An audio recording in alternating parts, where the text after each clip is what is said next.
Hello everyone, welcome back to Lucknow Nama Academy. Myself Sadhana Hafiz and today is the second lecture of Microeconomics BCom. मैंने first lecture मेरा हो चुका है। First lecture अगर आपने अभी तक नहीं देखा है तो लिंक उसका डिस्क्रिप्शन में मैंने लिंक दे रखा है, उसको प्लीज़ वॉच कर लीजिएगा क्योंकि सेकेंड लेक्चर उसी से कनेक्टेड है। तो आज के लेक्चर में हम डिस्कस करेंगे इक्विलिब्रियम एंड नेक्स्ट टॉपिक होगा हमारा माइक्रो एंड मैक्रो के बीच में डिफ्रेंसिएशन पढ़ेंगे हम।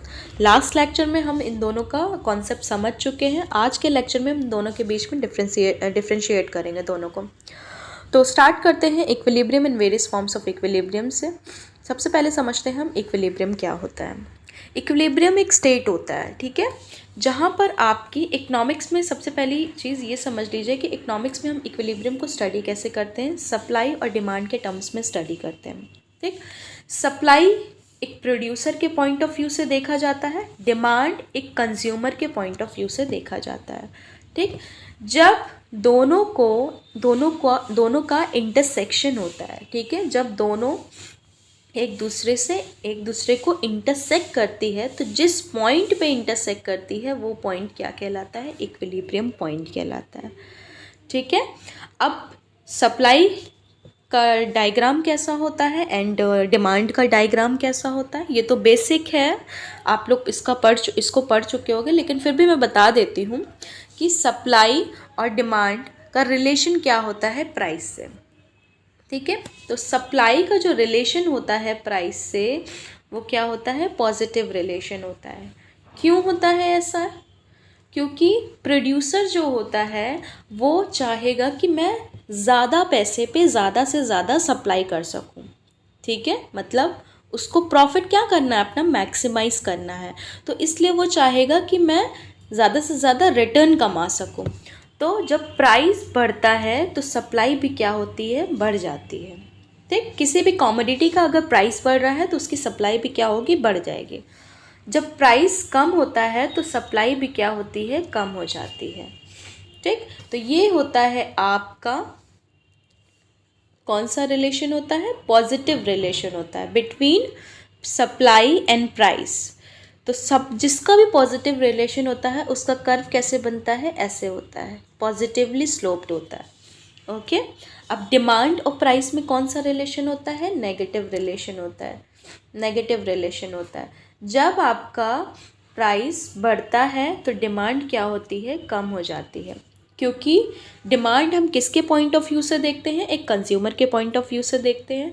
कंज्यूमर क्या करता है, वो कम से कम पैसे में अपना सेटिस्फैक्शन लेवल बढ़ाता है। वो ये चाहता है कि मैं कम से कम पैसे में अपने सेटिस्फैक्शन को मैक्सिमाइज़ कर सकूं, मेरे पैसे भी ज़्यादा ना खर्च हों और मैं अच्छे से अच्छी क्वालिटेटिव कमोडिटी को मैं कंज्यूम कर सकूं। तो जब एक कमोडिटी का प्राइस कम होता है तो उसकी डिमांड बढ़ जाती है, जब एक कमोडिटी का प्राइस बढ़ता है तो उसकी डिमांड क्या होती है, कम हो जाती है। तो ये कौन सा रिलेशन होता है, नेगेटिव रिलेशन होता है। और जिसके भी बीच में नेगेटिव रिलेशन होता है उसका डिमांड कर्व क्या होता है, नेगेटिवली स्लोप्ड होता है। Okay, I hope I clear my points to all of you.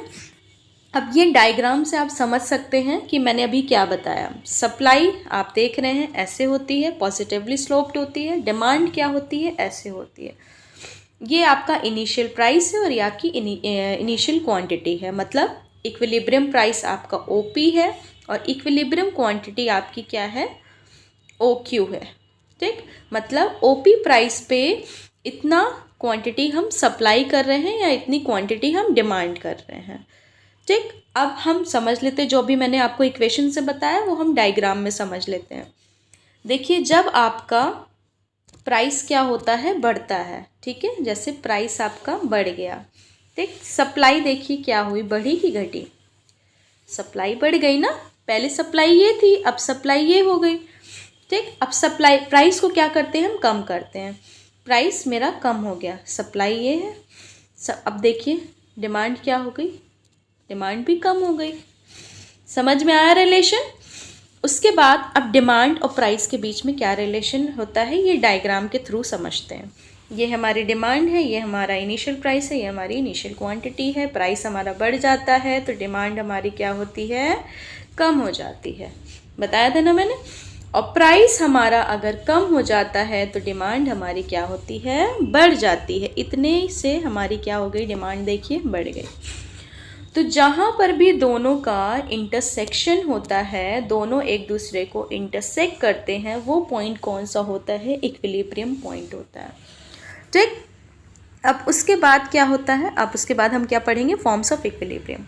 Equilibrium 3 तरीके के होते हैं। सबसे पहला होता है आपका स्टेबल, दूसरा होता है अनस्टेबल, तीसरा होता है न्यूट्रल। ओके, स्टेबल क्या होता है, स्टेबल इक्विलिब्रियम क्या होता है, जब आपका इक्विलिब्रियम डिस्टर्बेंस होता है। ठीक है, जैसे कि अभी मैंने ऊपर डायग्राम में बताया, यहाँ पर इक्विलिब्रियम था आपका, ठीक है, जहाँ पर आपकी सप्लाई और डिमांड एक दूसरे को इंटरसेक्ट कर रही थी, यहाँ पर आपका इक्विलिब्रियम था।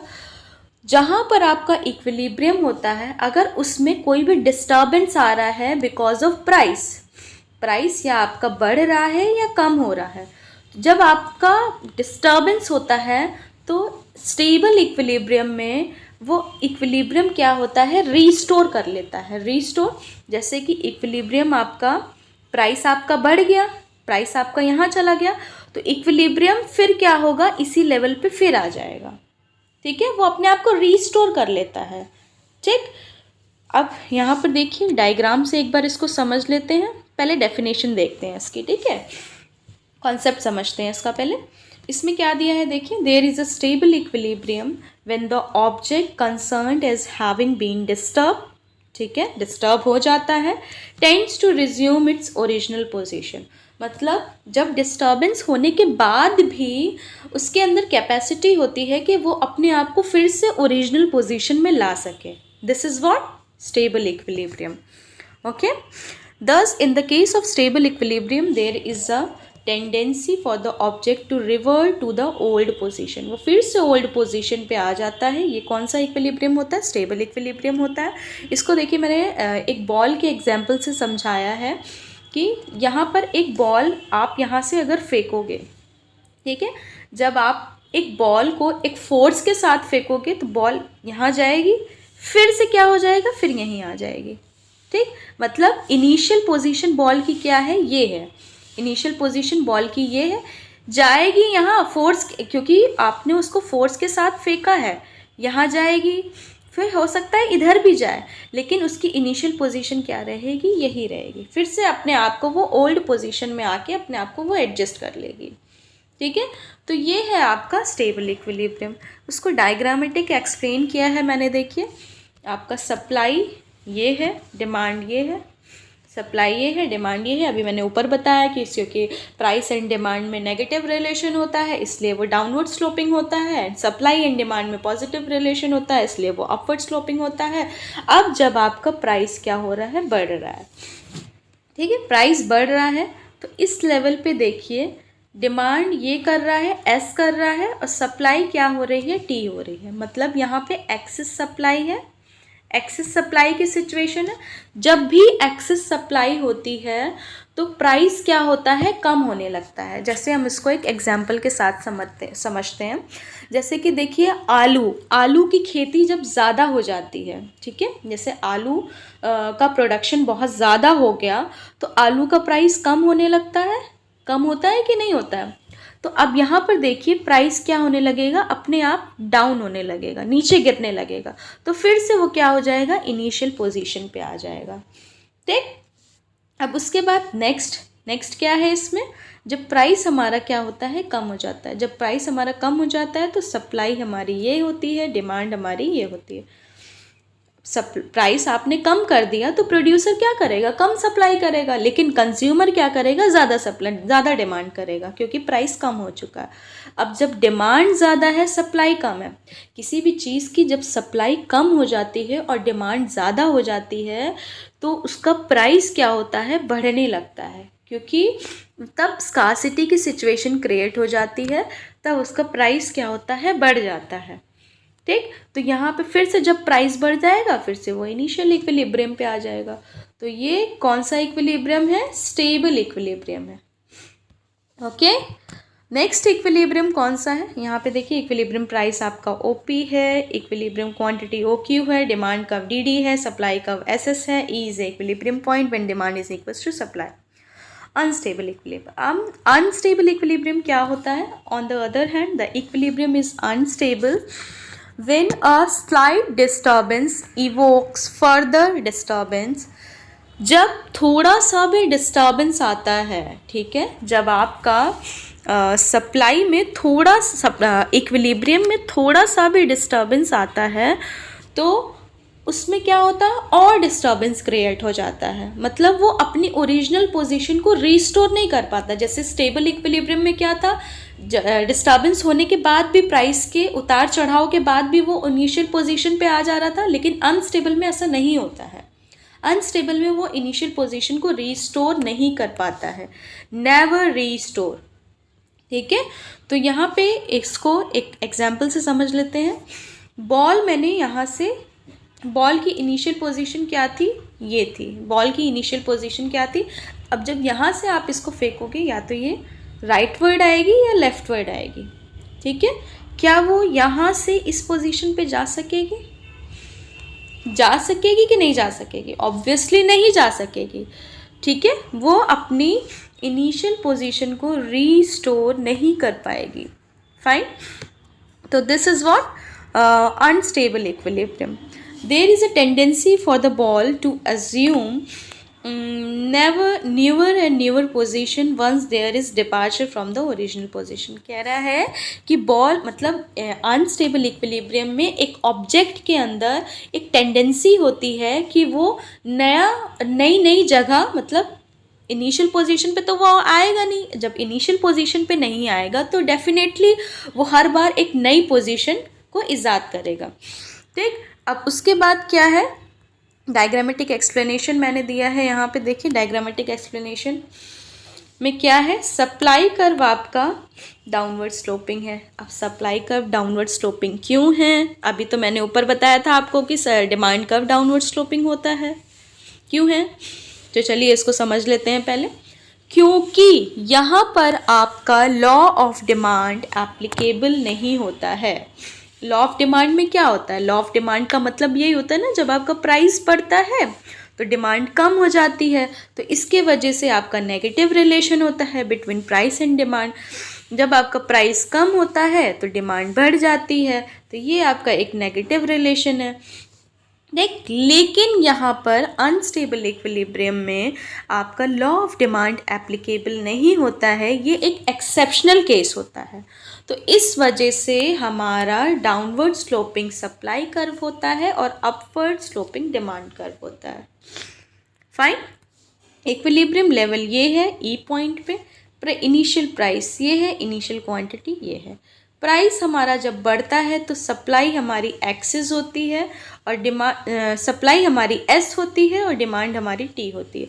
P3 पे जब हमारा प्राइस बढ़ जाता है तो क्या है, हमारी डिमांड क्या है, ज़्यादा है, सप्लाई क्या है, कम है। जब डिमांड ज़्यादा है, सप्लाई कम है, तो कौन सी सिचुएशन क्रिएट होगी, कंज्यूमर्स ज़्यादा डिमांड करेंगे और सप्लाई क्या होगी, सप्लायर्स कम प्रोड्यूस कर रहे हैं, ठीक। और उसके बाद क्या है, नेक्स्ट सिचुएशन क्या है आपकी, नेक्स्ट सिचुएशन आपकी दी है कि जब हमारा प्राइस कम हो जाएगा तो यहाँ पर डिमांड्स कम है, सप्लाई ज़्यादा है। डिमांड कम कैसे है, क्योंकि डिमांड देखिए ये है, सप्लाई ये है। डिमांड आपकी Q0 है, सप्लाई आपकी Q1 है, तो ये देखिए ये कम है और ये ज़्यादा है, तो यहाँ पर किसकी सिचुएशन क्रिएट होगी, एक्सेस सप्लाई की सिचुएशन क्रिएट होगी। तो इस वजह से यहाँ पर क्या होगा कि आप इनिशियल इक्विलिब्रियम को रीस्टोर नहीं कर सकते, फाइन। अब उसके बाद यहाँ पे मैंने नोट लिख रखा है कि demand curve is upward sloping where is supply curve is downward sloping. जबकि नॉर्मली क्या होता है कि डिमांड कर्व जो होता है वो डाउनवर्ड स्लोपिंग होता है और सप्लाई कर्व क्या होता है, अपवर्ड स्लोपिंग होता है, fine. OP is the initial price, E is the equilibrium level, DD is the demand curve, SS is the supply curve। अब नेक्स्ट क्या है, न्यूट्रल इक्विलिब्रियम। न्यूट्रल इक्विलिब्रियम में क्या होता है कि It is a neutral equilibrium when the disturbing forces neither bring it back to the original position nor do they derive it further away from it. मतलब यहाँ पे क्या हो गया कि न्यूट्रल इक्विलिब्रियम क्या बोलता है कि इसमें ज़्यादा चेंजेस नहीं आते, ठीक है। ज़्यादा चेंजेस का मतलब ये है बहुत माइन्यूट सा चेंजेस आता है, ठीक है। जैसे कि मैंने यहाँ पर आपको एक एग्जाम्पल से समझाया है, एग्जाम्पल से समझ लेते हैं कि एक बॉल है, ठीक है। बॉल आपकी एक इनिशियल पोजीशन क्या है, बॉल की इनिशियल पोजीशन आपकी ये है। बॉल एज इट इज़ यहाँ पर रखी हुई है, या तो वो थोड़ा सा इधर जाएगी या तो वो थोड़ा सा इधर जाएगी, बहुत माइन्यूट सा चेंजेस आता है, ठीक है। या फिर एग्जाम्पल हम ले लेते हैं मिल्क का, ठीक। सपोज मिल्क का प्राइस है आपका 16 रुपीज़, ठीक है। मिल्क का प्राइस आपका क्या है 16 रुपीज़। या तो ये बढ़ेगा या तो ये कम होगा। 2 रुपये से आपका बढ़ रहा है तो कितना हो गया 18 रुपये हो गया, और 2 रुपये से आपका क्या हो रहा है कम हो रहा है तो कितना हो गया 14 रुपीज़ हो गया। तो बहुत माइन्यूट सा चेंजेस होता है न्यूट्रल इक्विलिब्रियम में, ठीक है। इसका कोई डायग्रामेटिक एक्सप्लेनेशन नहीं होता, ठीक। अब उसके बाद आई होप ये समझ में आ गया होगा आप लोगों को, बिल्कुल क्लियर होगा। And then micro and macro economics, इसका कॉन्सेप्ट मैं आपको समझा चुकी हूँ लास्ट वीडियो में। अगर आपने लास्ट वीडियो नहीं देखी है तो प्लीज़ उसे वॉच कर लीजिए। इसका हम आ जाते हैं डिफरेंसेस पे, ठीक। Difference between micro and macro economics. Micro economics का मीनिंग क्या होता है, सबसे पहले हम ये समझ लेते हैं। Microeconomics is that part of economic theory which studies the behavior of individual units of an economy. Microeconomics क्या होता है, जब या आप एक किसी भी चीज़ का इकोनॉमी का जब आप इंडिविजुअली स्टडी करते हो, जैसे कि एक इंडिविजुअल फर्म का स्टडी कर रहे हो, एक इंडिविजुअल कंज्यूमर का स्टडी कर रहे हो, एक इंडिविजुअल इंडस्ट्री का स्टडी कर रहे हो, तब ये क्या होता है माइक्रो इकोनॉमिक्स होता है, फाइन। अब मैक्रो इकोनॉमिक्स क्या होता है, मैक्रो इकोनॉमिक्स क्या होता है आपका, is that part of economic theory which studies the behaviour of aggregate of the economy as a whole. जब आप किसी भी इकोनॉमी का ऑन एन एग्रीगेट लेवल पे स्टडी करते हो, मतलब बड़े लेवल पे स्टडी करते हो, तो वो क्या हो जाता है मैक्रो इकोनॉमिक्स हो जाता है। जैसे कि पूरी इंडस्ट्री का, इंडिया में जितनी भी इंडस्ट्री है उन सारी इंडस्ट्रीज़ का स्टडी कर रहे हो, पूरी फर्म्स का, जितनी भी फर्म्स हैं उन सारी फर्म्स का स्टडी कर रहे हो, सारे कंज्यूमर्स का स्टडी कर रहे हो, तो ये क्या हो जाता है जब आप एग्रीगेट सबके समेशन का स्टडी करते हो तो ये मैक्रो इकोनॉमिक्स हो जाता है। अब इसके टूल्स क्या हैं, टूल्स देखिए क्या हैं इसके। सबसे पहले डिमांड एंड सप्लाई किसके टूल्स हैं, माइक्रो के टूल्स हैं। इंडिविजुअल डिमांड और इंडिविजुअल सप्लाई माइक्रो के टूल्स हैं। जब एग्रीगेट लग जा रहा है तो ऑब्वियसली वो मैक्रो के टूल्स होगा। अब ऑब्जेक्टिव क्या होता है इसका, ऑब्जेक्टिव क्या होता है इनका, प्राइस ऑफ अ कमोडिटी और फैक्टर्स ऑफ प्रोडक्शन। इनको ऑब्जेक्टिव क्या होता है, किसी भी कमोडिटी का प्राइस फाइंड करना, उसके फैक्टर्स ऑफ प्रोडक्शन को फाइंड करना। अब मैक्रो का ऑब्जेक्टिव क्या होता है, to determine income and employment level of the economy. इनका मेन ऑब्जेक्टिव क्या होता है, इनकम और एम्प्लॉयमेंट लेवल को फाइंड करना, फाइन। अब it involves limited degree of aggregation, क्योंकि ये एक माइक्रो है, ठीक है, माइक्रो मतलब बहुत छोटे लेवल पे, तो ऑब्वियसली यहाँ पर लिमिटेड डिग्री ऑफ एग्रीगेशन हो जाएगा। अब it involves the highest degree of aggregation, मतलब यहाँ पर बड़े लेवल पे स्टडी होती है तो यहाँ पर हाईएस्ट डिग्री ऑफ एग्रीगेशन होता है। अब बेसिक अजम्पशंस, यहाँ पे बेसिक अजम्पशंस क्या होते हैं माइक्रो में, यहाँ पे जितने भी मैक्रो वेरिएबल्स होते हैं, ठीक है, जैसे कि इनकम हो गया, एम्प्लॉयमेंट हो गया, जो बड़े लेवल पे जितने भी वेरिएबल्स होते हैं उनको यहाँ पर क्या करते हैं कांस्टेंट एज्यूम कर लेते हैं, ठीक। अब आपका मैक्रो में क्या होता है, यहाँ पे मैक्रो में माइक्रो वेरिएबल्स को कांस्टेंट एज्यूम करते हैं। इसमें क्या करते हैं, मैक्रो वेरिएबल्स को कांस्टेंट एज्यूम करते हैं, इसमें क्या करते हैं माइक्रो वेरिएबल्स को कांस्टेंट एज्यूम कर लेते हैं, राइट। नेक्स्ट इसका दूसरा नाम क्या होता है, it is also known as price theory, price theory, इसको माइक्रो इकोनॉमिक्स को हम प्राइस थ्योरी भी कहते हैं, क्योंकि इसका मेन ऑब्जेक्टिव मैंने अभी ऊपर बताया था कि प्राइस डिटर्मिनेशन होता है। और इसका मैक्रो का मेन ऑब्जेक्टिव क्या होता है, इनकम एंड एम्प्लॉयमेंट थ्योरी भी बोलते हैं इसको, क्योंकि इसका मेन ऑब्जेक्टिव क्या होता है, इनकम एंड एम्प्लॉयमेंट को डिटर्मिनेशन होता है, इसलिए इसको हम इनकम एंड एम्प्लॉयमेंट थ्योरी भी कहते हैं। इसका एग्जाम्पल क्लियर हो जाएगा आपको एकदम, अगर इसका एग्जाम्पल समझ में आ गया तो। इंडिविजुअल इनकम, जैसे मेरी सिर्फ इंडिविजुअल मेरी इनकम का कैलकुलेशन, तो वो क्या है, माइक्रो है। नेशनल इनकम, पूरे इंडिया के पूरे एग्रीगेट लेवल पे जब आप इनकम का कैलकुलेशन कर रहे हो, मतलब नेशनली जब कैलकुलेशन कर रहे हो इनकम का, तो वो क्या है, एग्रीगेट लेवल पे स्टडी हो रही है तो वो मैक्रो हो जाएगा। एक individual output, national output. Okay, I hope मेरी वीडियो आपको, आज का सेशन बिल्कुल क्लियर होगा, और अगर आपको कोई भी डाउट होगा तो कमेंट सेक्शन में हमें बताइएगा, और अगर आपने अभी तक रजिस्ट्रेशन नहीं किया है तो please do register yourself. Thank you so much for this session. Good bye.